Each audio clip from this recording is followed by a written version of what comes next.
Here's a video for these just generic electronic speedometers you can get on Amazon and eBay. I paid $62 for this. This one was branded hard drive, one word. But it's just like the drag specialties, and there's another one that has Latin Chinese script on the bottom, and I liked this one because it says nothing and it matches the factory speedometer. So this is how you wire it up. It's super simple. So you get this red wire to ignition and blue wire to lamp. Black wire is obviously ground. And then all there is left is the green wire. So I don't even need that anymore. So here's the gauge. It's just kind of hanging out right there until I can get it wired up. So you got your green, black, and blue. I kind of melted the black soldering, but this isn't final. I've got to fix this, and red.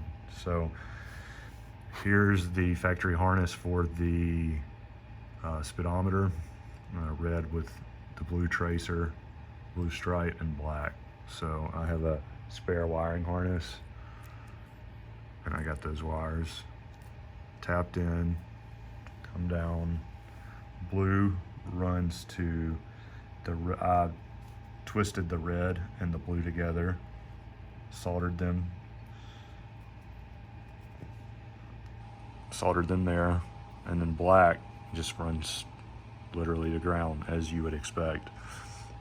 And this red wire goes to green.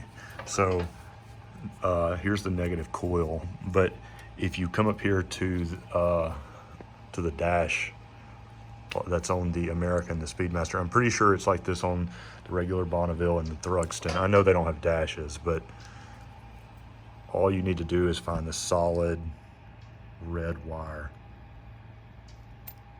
That's these solid red wire.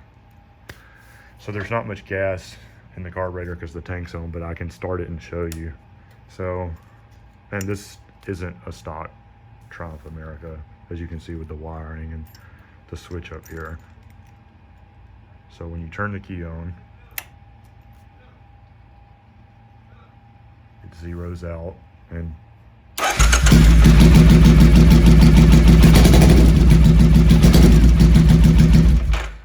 but it's not going to rev because there's not much gas left in the carburetor. But yeah, it's just a quick video. I thought I'd make that for anyone that wants a tach but doesn't know what to do. But yeah, there we go.